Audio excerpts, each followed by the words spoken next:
2026 കേന്ദ്ര ബജറ്റ് വലിയ പ്രതീക്ഷകളൊക്കെ കേരളത്തിൽ തന്നെ ഉണ്ടാകും എന്നുള്ള ഒരു നിരീക്ഷണമൊക്കെ ഉണ്ടായിരുന്നു. പക്ഷേ കേരളം എന്ന് ബാക്കി എംപിമാരൊക്കെ വിളിച്ചു കൂകിയിട്ട് പോലും കേരളത്തിനൊന്നും ഇല്ല എന്നുള്ളതാണ് യാഥാർത്ഥ്യം.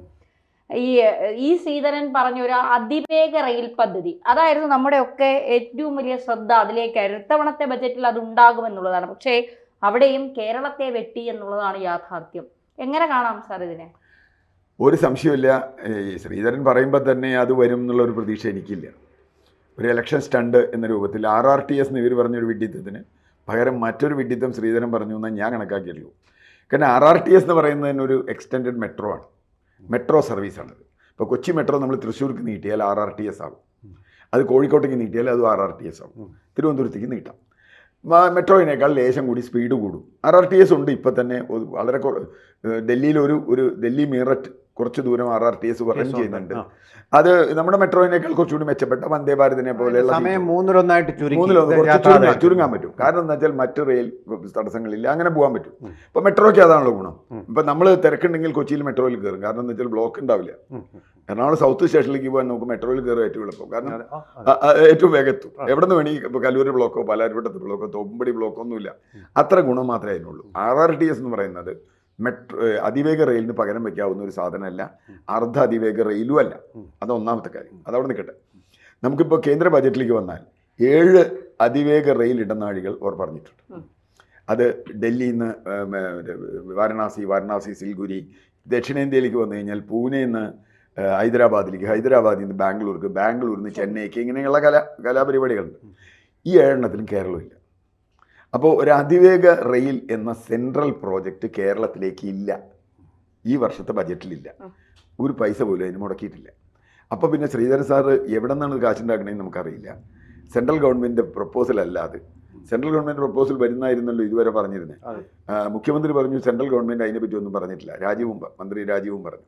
അപ്പോൾ തീർച്ചയായിട്ടും അവർ പറഞ്ഞ് ശരിയായിരിക്കണം, കാരണം ഇങ്ങനെ ഒരു പ്രപ്പോസൽ കേന്ദ്ര സർക്കാരിൻ്റെ മുമ്പിലില്ല എന്ന് പറഞ്ഞാൽ കേരളത്തിന് ഇപ്പോൾ മഞ്ഞക്കുറ്റി പറിച്ചു കൊണ്ടുകൊള്ളാൻ പറഞ്ഞിട്ടുണ്ട് എന്ന് പറഞ്ഞാൽ ഇനി മറ്റേ കേരളയിൽ സിൽവർ ലൈൻ ഏതാണ്ട് തീർന്നല്ലോ, ഏതാണ്ടല്ലാതെ തീർന്നു. മുഖ്യമന്ത്രി തന്നെ പറഞ്ഞു വേറെ പോകണം എന്ന് പറഞ്ഞാൽ കേരളത്തിന് ഒരു അതിവേഗ റെയിൽ പദ്ധതി സമീപ ഭാവിയിലൊന്നും ഉണ്ടാവാൻ പോകുന്നില്ല. അർദ്ധ അതിവേഗ റെയിൽ പദ്ധതി ഉണ്ടാവാൻ പോകുന്നില്ല. ഇത് മുഴുവൻ ഇപ്പോൾ പറയുന്നത് മുഴുവൻ തെരഞ്ഞെടുപ്പ് സ്റ്റണ്ട് പോലെ അത് വായുവിൽ ലയിച്ചു പോകും. അടുത്ത ഗവൺമെൻറ് ആര് വന്നാൽ എന്തെങ്കിലുമൊക്കെ പറയും. അവരും ചിലപ്പോൾ വേറെ ഗവൺമെൻറ് വന്നാൽ അവർ ചില പദ്ധതിയൊക്കെ ആയിട്ട് വരും. നമുക്ക് നോക്കാം. കാരണം അത് കേരളത്തോട് കേന്ദ്രം കാണിക്കുന്ന അവഗണന എന്നുള്ള കാര്യത്തിൽ പ്രത്യേകിച്ച് യാതൊരു കുറവും ഇപ്പോഴും ഇല്ല. കേരളത്തിൽ അത് പറ്റുമോ? ഇപ്പോൾ കേരളത്തെ വേണമെങ്കിൽ അർദ്ധ അതിവേഗ ഒരു റെയിൽ ഇടനാഴി കേരളത്തിൽ കൊടുക്കായിരുന്നു. ഒന്നും വേണ്ട, തിരുവനന്തപുരം ടു ബാംഗ്ലൂർ കൊടുക്കാം, തിരുവനന്തപുരം ടു ബാംഗ്ലൂർ കൊടുക്കാം. ഇപ്പോൾ ബാംഗ്ലൂർ ചെന്നൈ ഉണ്ട്, ചെന്നൈ ഹൈദരാബാദുണ്ട്, പൂനെ ഹൈദരാബാദുണ്ട് എന്ന് പറഞ്ഞാൽ അതിൽ തിരുവനന്തപുരം കൂടി എത്തിച്ചാൽ മതി. ബാംഗ്ലൂർ തിരുവനന്തപുരം ഇട്ടാൽ മതി. അങ്ങനെ ഇട്ടാൽ ഒരു അതിവേഗ റെയിൽ ഇടനാഴി വരാലോ വേണമെങ്കിൽ. ഇപ്പം നാളെ ഇടില്ല ഞാൻ പറയുന്നില്ല, പക്ഷേ ഇപ്പോഴത്തെ ബജറ്റിൽ അതില്ല എന്ന് പറഞ്ഞാൽ ഈ തെരഞ്ഞെടുപ്പിൽ അത് വിഷയമാക്കാൻ കഴിയില്ല. ഈ നിയമസഭാ തെരഞ്ഞെടുപ്പിൽ എന്തായാലും അതൊരു വിഷയമാക്കാൻ ഒരു മുന്നണിക്കും പറ്റില്ല. കാരണം അങ്ങനെ ഒരു സാധനം ഭൂമിയിലില്ല. ഇനി കേരളം പോലൊരു സ്ഥലത്ത് അതിവേഗ റെയിൽ വേണം. അതിവേഗ റെയിൽ എന്ന് പറഞ്ഞാൽ വേഗത്തിൽ പോകുന്ന ട്രാൻസ്പോർട്ടേഷൻ വേണമെന്ന കാര്യത്തിൽ ആർക്കും തർക്കമില്ല, ആരും അതിനെ എതിർത്തിട്ടില്ല. ഇപ്പോൾ സിൽവർ ലൈൻ വന്നപ്പോൾ എതിർത്തത് അതിൻ്റെ മറ്റ് കാരണങ്ങൾ കൊണ്ടാണ്. പാരിസ്ഥിതികവും സാമൂഹികവും അത് അശാസ്ത്രീയവും അബദ്ധജടിലവുമായ ഒരു DPR കൊണ്ടുവന്നപ്പോഴാണ് ആളുകൾ എതിർത്തത്. ഇപ്പോൾ മറ്റ് DPR ഒന്നും വന്നിട്ടില്ല. അതുകൊണ്ട് ഇപ്പോൾ RRTS എന്താണെന്നോ അല്ലെങ്കിൽ ഈ ശ്രീധരൻ്റെ റെയിൽ എന്താണെന്നുള്ള നമുക്ക് DPR ഒന്നും വരാതെ ഒന്നും അതിനെപ്പറ്റി കമൻറ്റ് ചെയ്യാൻ പറ്റില്ല. അത് മോളിൽ കൂടിയാ പോണേ, താഴെ കൂടിയാ പോണേ, അടിയിൽ കൂടിയാ പോണേ എന്നൊക്കെ പറഞ്ഞാൽ ഭാവനയിൽ എങ്ങനെ വേണമെങ്കിൽ പോവാം. ഭാവനയിൽ പണ്ട് ഗോവിന്ദ മാഷ് പറഞ്ഞില്ല, നിലം തൊടാതെ പോകുന്ന റെയിൽ ഉണ്ടാക്കി ഞങ്ങൾ ഇന്ന് അപ്പം കൊണ്ടുപോകാനൊക്കെ പറഞ്ഞിട്ടുണ്ട്. അതൊക്കെ ആർക്കും പറയാം, അതിനൊന്നും ഒരു പ്രശ്നമല്ല. എന്ന് പറഞ്ഞാൽ ഇതുവരെയുള്ള ഒരു പ്രപ്പോസലും കേരളത്തിന് ഒരു അതിവേഗ റെയിൽ വരാൻ പോകുന്നില്ല. ബജറ്റിൽ കേരളത്തിന് അങ്ങനെ ആശ്വാസകരമായ എന്തെങ്കിലും നമ്മൾ ഇതുവരെ കണ്ട ബജറ്റിൽ നമ്മൾ കണ്ടിട്ടില്ല. എന്നൊരു ഉദാഹരണം പറഞ്ഞാൽ ആയുർവേദം. ഇന്ത്യയിൽ നല്ല ലോകത്തിന് ആയുർവേദത്തിന് ഹബ്ബ് കേരള. ഇപ്പോൾ പണ്ട് നെയ്മർക്ക് കാലുവേദന എടുത്തപ്പോൾ ലോകകപ്പ് ഫുട്ബോൾ നെയ്മറിന് കാലുവേദന എന്ന് പറഞ്ഞപ്പോൾ കോട്ടയ്ക്കിൽ കൊണ്ടുവന്നാൽ അത് മാറ്റാം എന്ന് വരെ പറഞ്ഞിട്ടുള്ള ഒരു കാലമുണ്ട് നമുക്ക് ആയുർവേദത്തിൽ. അല്ല, സാധിച്ചിട്ടുമുണ്ട്. പിന്നെ ആഫ്രിക്കയിലെ ഒരു രാഷ്ട്രത്തിൻ്റെ മേധാവി, എനിക്ക് ടാൻസാനിയ, അവരുടെ അദ്ദേഹം പിന്നെ അധികാരത്തിൽ നിന്ന് പോയി കഴിഞ്ഞു. അദ്ദേഹത്തിൻ്റെ മകൾക്ക് ലോകത്തിലെല്ലാമുള്ള പ്രസിദ്ധമായിട്ടുള്ള നേത്ര രോഗാലയങ്ങളിൽ ചികിത്സ നടത്തി കണ്ണിൻ്റെ കാഴ്ച ശക്തി തിരിച്ചു കിട്ടിയില്ല. ഇവിടെ നമ്മുടെ കൂത്താട്ടുകുളത്തുള്ള ആ ശ്രീധരീയത്തിൽ വന്നതിന് ശേഷം അദ്ദേഹമാണ് ഈയിടെ മരിച്ചത്, കാഴ്ച തിരിച്ചു കിട്ടി. പ്രധാനമന്ത്രി നരേന്ദ്രമോദി അത് മൻ കി ബാത്തിൽ പറയുകയും ചെയ്തു. അല്ല, കേരളം ആയുർവേദത്തിന് പല കാരണങ്ങൾ കൊണ്ടുണ്ട്. ഇനി ചരിത്രപരമായ കാരണങ്ങളുണ്ട്. ഇവിടെ വലിയ തോതിൽ ആയുർവേദ വൈദ്യന്മാർ, അഷ്ടവൈദ്യന്മാർ മാത്രമല്ല, നമ്മളെപ്പോഴും അഷ്ടവൈദ്യന്മാരെ കോട്ടക്കൽ പേര് കേൾക്കുന്നുള്ളൂ. യഥാർത്ഥത്തിൽ ഇവിടുത്തെ ആദിവാസികൾ മുതൽ എല്ലാ ആളുകളും, ഇപ്പോൾ ശ്രീനാരായണ ഗുരു വൈദ്യരായിരുന്നല്ലോ, ശ്രീനാരായണ ഗുരു വരെ വൈദ്യം അറിയാം. എന്ന് പറഞ്ഞാൽ കട്ടിങ് അക്രോസ് കാസ്റ്റ്, ജാതി വ്യത്യാസമില്ലാതെ ആയുർവേദ കാണികളുടെ മരുന്ന് ഇപ്പോഴും തിരുവനന്തപുരത്തെ കാണിയുടെ മരുന്നുകൾ അപ്പോൾ ആയുർവേദം കേരളത്തിന്റെ അടിത്തട്ടിൽ നിന്നിട്ടുള്ള ഒരു ചികിത്സാ വിധിയാണ്. മാത്രമല്ല കേരളത്തിനൊരു അഡ്വാൻറ്റേജ് ഉണ്ട്. കേരളത്തിനോളം ബയോഡൈവേഴ്സിറ്റിയുള്ള മറ്റൊരു സ്റ്റേറ്റ് ഇല്ല. കാരണം ഇവിടുത്തെ കാലാവസ്ഥ അതനുസരിച്ചാണ്. എല്ലാ തരം ചെടികളും വളരാൻ കഴിയുന്ന ഒരു കാലാവസ്ഥ. പശ്ചിമഘട്ടവും ഇടനാടും ഹോട്ട്സ്പോട്ടാണ് എന്ന് പറഞ്ഞാൽ അത്രയ്ക്കും ബയോഡൈവേഴ്സിറ്റിയുള്ള സ്ഥലമാണ്. ഇവര് ആയുർവേദ സസ്യത്തിന്, ഔഷധ സസ്യത്തിന് പ്രത്യേക ഗ്രാൻഡ് കൊടുക്കുന്നു. യഥാർത്ഥത്തിൽ അത് ഒരു ഗ്രാൻഡും കൊടുക്കേണ്ട. കേരളം സംരക്ഷിച്ചാൽ തന്നെ ഔഷധ സസ്യം, ഇന്ത്യക്ക് വേണ്ട മുഴുവൻ ഔഷധ സസ്യവും കേരളത്തിൽ ഉണ്ടാക്കാം. വലിയൊരു മാർക്കറ്റാണ് ഔഷധ സസ്യങ്ങളുടെ. പക്ഷേ 3 സർവകലാശാലകൾ അവർ പറഞ്ഞു, 3 ഹബ്ബുകൾ. 3 ഹബ്ബിലും കേരളമില്ല ആയുർവേദ ഹബ്ബുകൾ. 3 ആയുർവേദ, ആൾ ഇന്ത്യ ഇൻസ്റ്റിറ്റ്യൂട്ട് ഓഫ് ആയുർവേദ, അതിൽ കേരളമില്ല. അപ്പോൾ കേരളമല്ലേ ആദ്യം വരണ്ടേ? കേരളത്തിൽ ആയുർവേദം സർവകലാശാലയുണ്ട്, കേരളത്തിൽ ആയുർവേദത്തിൻ്റെ മറ്റ് സംവിധാനങ്ങളുണ്ട്, ഇഷ്ടംപോലെ കോളേജുകളുണ്ട്, വൈദ്യരുണ്ട്, ട്രഡീഷണൽ നോളജുണ്ട്, പരമ്പരാഗത നോളജ് നമ്മുടെ കയ്യിലുണ്ട്. ഇതെല്ലാം ചേർത്തുകൊണ്ട് യഥാർത്ഥത്തിൽ കേരളത്തിൽ ഇപ്പോൾ സെൻട്രൽ ഗവൺമെൻറ് ചെയ്തില്ലെങ്കിൽ സ്റ്റേറ്റ് ഗവൺമെൻറ്റുകൾ ചെയ്യണമെന്നാണ് ഞാൻ പറയുന്നത്. ഇപ്പോൾ സ്റ്റേറ്റ് ഗവൺമെൻറ്, ഇപ്പം എല്ലാ മുന്നണികളും മാനിഫെസ്റ്റോ കൊണ്ടുവരികയാണല്ലോ, അവരെങ്കിലും പറയണം കേരളത്തിൽ അത്തരത്തിൽ ഒരു ഹബ്ബ് വേണമെന്ന്. നമ്മൾ പാർലമെന്റിൽ പറഞ്ഞിട്ടും നടക്കുമെന്ന് എനിക്ക് തോന്നുന്നു. പാർലമെന്റിൽ മാത്രമല്ല, പ്രധാനമന്ത്രി കഴിഞ്ഞ തവണ തിരുവനന്തപുരത്ത് വന്ന പ്രധാനപ്പെട്ട ഒരു കാര്യം പറഞ്ഞത്, നിങ്ങൾ ആയുർവേദത്തെ ടൂറിസവുമായിട്ട് ബന്ധപ്പെടുത്തി വികസിപ്പിക്കണം. അപ്പോൾ അങ്ങനെ ഒരു പ്രോമിസ് വരുമെന്ന് നമ്മൾ സ്വാഭാവികമായിട്ടും അതില്ല. അതുകൊണ്ട് ആ മറ്റേ ഇത് ആയുർവേദത്തിന്റെ ഒരു ഹബ്ബായി വരുന്ന ആ ഇൻസ്റ്റിറ്റ്യൂട്ട്, ഓൾ ഇന്ത്യ ഇൻസ്റ്റിറ്റ്യൂട്ട്, ഇപ്പോൾ AIMS ഒക്കെ പോലെയുള്ള ഒരു ഓൾ ഇന്ത്യ ഇൻസ്റ്റിറ്റ്യൂട്ട് ആയുർവേദത്തിന് വേണ്ടി വരാൻ ഇന്ത്യയിലെ ഏറ്റവും പറ്റിയ സ്ഥലം. മറ്റേ AIMSനെ പറ്റി നമുക്ക് തർക്കിക്കാം, പക്ഷേ ഈ AIMS ഈ ആയുർവേദത്തിന് വരാൻ, കേരളത്തിൽ വരാൻ ഒരു സംശയവും വേണ്ടതില്ല.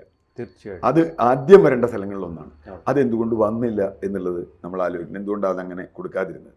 പിന്നെ കേരളത്തിൽ വരുന്ന ഒരു ധാതു ഇടനാഴിയാണ്, അതൊരു തട്ടിപ്പ് പരിപാടിയാണെന്ന് ഞാൻ വിചാരിക്കും. അല്ല CR, വേറൊരു കാര്യം കൂടിയുണ്ട്. കേരളത്തിലല്ലാതെ മറ്റൊരു സംസ്ഥാനത്തും ആയുർവേദത്തെ ഇതുപോലെ പ്രോത്സാഹിപ്പിക്കുന്നില്ല. മറ്റു സ്ഥലങ്ങളിലുള്ളത് കോട്ടക്കലിന്റെ ബ്രാഞ്ചുകളാണ്. അവിടെയാണ് ആള് പോകണമെങ്കിൽ അവരുടെ സ്വന്തമായിട്ടില്ല, കോട്ടക്കലിന്റെ ബ്രാഞ്ചുകളിൽ പോകണവർക്ക്. അല്ല, പ്രാദേശിക ആയുർവേദ വൈദ്യന്മാർ പല സ്ഥലത്തും ഉണ്ടാവാം, ഇല്ലെന്ന് ഞാൻ പറയുന്നില്ല. പക്ഷേ കേരളം പോലെ വ്യാപകമായി കേരളത്തിൽ മെഡിക്കൽ ഷോപ്പുള്ളതിനൊപ്പം തന്നെ ആയുർവേദ ഷോപ്പുകളുണ്ട് നമ്മുടെ നാട്ടിൽ. ഏത് ഇംഗ്ലീഷ് മെഡിക്കൽ ഷോപ്പിനൊപ്പം തന്നെ ആയുർവേദ മെഡിക്കൽ ഷോപ്പുകളുള്ള വളരെ അപൂർവ സ്ഥലങ്ങളിലൊന്നാണ് കേരളം, അല്ലേ? ഞാൻ ഒന്ന് ചോദിച്ചോട്ടെ, CRനോട് സംശയം ചോദിക്കുക. അതായത് നമ്മുടെ ഈ അമൃത ഭാരത് എന്നുള്ള എക്സ്പ്രസ്സുകൾ പ്രഖ്യാപിച്ചപ്പോൾ കേരളത്തിനില്ല എന്നുള്ളതാണ് ആദ്യ പ്രഖ്യാപനത്തിൽ നമ്മൾ കേട്ടത്. വിമർശിക്കുകയും ചെയ്തു, നമുക്കൊന്നും കിട്ടിയില്ല.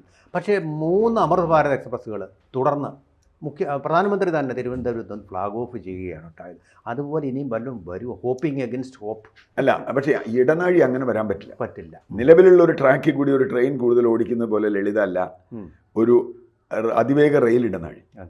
അതിവേഗ റെയിൽ കോറിഡോർ വരണമെങ്കിൽ അതിന് പുതിയ പാളങ്ങൾ ഉണ്ടാവണം, പുതിയ ഇൻഫ്രാസ്ട്രക്ചർ ഉണ്ടാവണം. അത് വലിയൊരു വർക്കാണ്. അതിന് ഭൂമി വേണം. ഒരു പുതിയ ട്രെയിൻ ഓടിക്കാൻ ഒരു പ്രത്യേകിച്ച് ബുദ്ധിമുട്ടില്ല, ഒരു ട്രെയിൻ കൂടി ഓടിക്കാം. അതിന് ട്രാക്കിൻ്റെ സ്ട്രെങ്ത്തും ട്രാക്കിൻ്റെ ലെവലും മാത്രം നോക്കിയാൽ മതി. അതുപോലും കേരളത്തിൽ ഇനി അധികം നടത്താൻ പറ്റില്ല. എന്താ കാര്യം എന്ന് വെച്ചാൽ കേരളത്തിൻ്റെ ട്രാക്കുകൾ ഇപ്പോൾ ഫുള്ളാണ്. കേരളത്തിൽ പുതിയ ട്രാക്ക് യഥാർത്ഥത്തിൽ ഇപ്പം നമ്മൾ നോക്കേണ്ടത് കേരളത്തിൽ 3ാമത്തെ ട്രാക്കിന് വേണ്ടി റെയിൽവേ അതിവേഗമൊക്കെ വരുമെന്ന് അവിടെ നിൽക്കട്ടെ. സാധാരണ ട്രെയിൻ യാത്രക്കാരെ സംബന്ധിച്ചിടത്തോളം അതിനേക്കാൾ പ്രധാനമാണ് 3ാമത്തെ ട്രാക്ക്. വണ്ടികൾ പിടിച്ചിടുക. 3ാമത്തെ ട്രാക്ക് കേരളത്തിൽ വരികയും കേരളത്തിലെ റെയിൽവേ സ്റ്റേഷനുകളുടെ വലിപ്പം കൂട്ടുക. ഈ റെയിൽവേ നമ്മളിപ്പോൾ ചെയ്യുന്നത് എന്താ അറിയോ? റെയിൽവേ സ്റ്റേഷൻ്റെ ബിൽഡിംഗ് ഗംഭീരാക്കും, കുഷൻ ഗംഭീരാക്കും, സീറ്റ് ഗംഭീരാക്കും. അതല്ല വേണ്ടത്. അത് ആയിക്കോട്ടെ, അത് വേണ്ടാന്നല്ല. അതിനേക്കാൾ പ്രധാനമായി ട്രാക്കുകൾ കൂടണം കേരളത്തിൽ. ഇപ്പോൾ റെയിൽവേയുടെ ലെങ്ത് കൂടണം. ഇപ്പോൾ ഷൊർണൂർ എന്ന് പറയുന്നൊരു സ്റ്റേഷൻ എനിക്ക് നന്നായിട്ട് അറിയാം. കേരളത്തിലെ ഏറ്റവും പഴയ റെയിൽവേ സ്റ്റേഷനാണ്. നമുക്കറിയാലോ ഷൊർണൂരിൻ്റെ പ്രാധാന്യം. ആ റെയിൽവേ സ്റ്റേഷൻ ഇപ്പോൾ ഡെഡ് റെയിൽവേ സ്റ്റേഷനാണ്. കാരണം വെച്ചാൽ അതിൽ പല ഇതിന് നീളമില്ല, പ്ലാറ്റ്ഫോമിന് നീളമില്ല, പുതിയ വണ്ടി വരാൻ പറ്റില്ല, അതുകൊണ്ട് ഒന്നും നിൽക്കാൻ പറ്റില്ല. അതുകൊണ്ട് വണ്ടിയൊക്കെ ഷൊർണൂർ ടച്ച് ചെയ്യാതെ പാലക്കാട് പോകണം എന്ന് പറഞ്ഞാൽ ഷൊർണൂർ സ്റ്റേഷൻ ഡെഡ് അപ്രസക്തമാവുകയാണ്. ഈ കൊങ്കൺ റെയിലുള്ളതുകൊണ്ട് കുറേ സ്റ്റോപ്പ് ഉണ്ട് എന്നല്ലാതെ വേറെ ഒന്നുമില്ല. എന്ന് പറഞ്ഞാൽ ഷൊർണൂർ പോലൊരു ജംഗ്ഷൻ അതുപോലെ കേരളത്തിൽ റെയിൽവേ വികസനത്തിന് ചെയ്യേണ്ട ഒരുപാട് കാര്യങ്ങളുണ്ട്. അതിലാണ് ഒന്നാണ് ഈ പറഞ്ഞ പോലെ തിരുവനന്തപുരം ഷൊർണൂർ 3-ാം പാത. എറണാകുളം ഷൊർണൂർ സർവേ കഴിഞ്ഞു എന്ന് പറയുന്നു, ഷൊർണൂർ മംഗലാപുരം കഴിഞ്ഞു എന്ന് പറയുന്നു. ഇനിയിപ്പോൾ തിരുവനന്തപുരം എറണാകുളം കൂടി കഴിഞ്ഞാൽ 3-ാം പാതയാണ്. ആ 3-ാം പാതയാണ് കേരളത്തിലെ യാത്രക്കാരെ സംബന്ധിച്ചിടത്തോളം ഏറ്റവും പ്രധാനപ്പെട്ട റെയിൽവേ പ്രോജക്റ്റ്.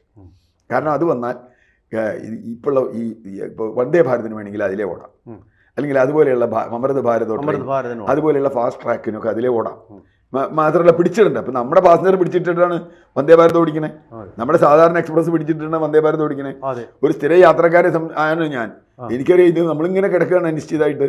അതെ, വന്ദേ ഭാരത് വരുന്നു എന്ന് പറഞ്ഞാൽ നമുക്ക് പിന്നെ പോകാം. വാസ്തവത്തിൽ നമുക്ക് ഏറ്റവും കൂടുതൽ സമയം ചെലവാകുന്നത് റെയിൽവേ യാത്രയ്ക്കാണ്. അതിന്റെ യാത്രയ്ക്കല്ല, പിടിച്ചിടല്ല.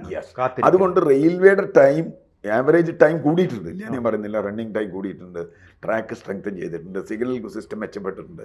പക്ഷെ അതൊക്കെ ഇനിയും മെച്ചപ്പെടാനുണ്ട്.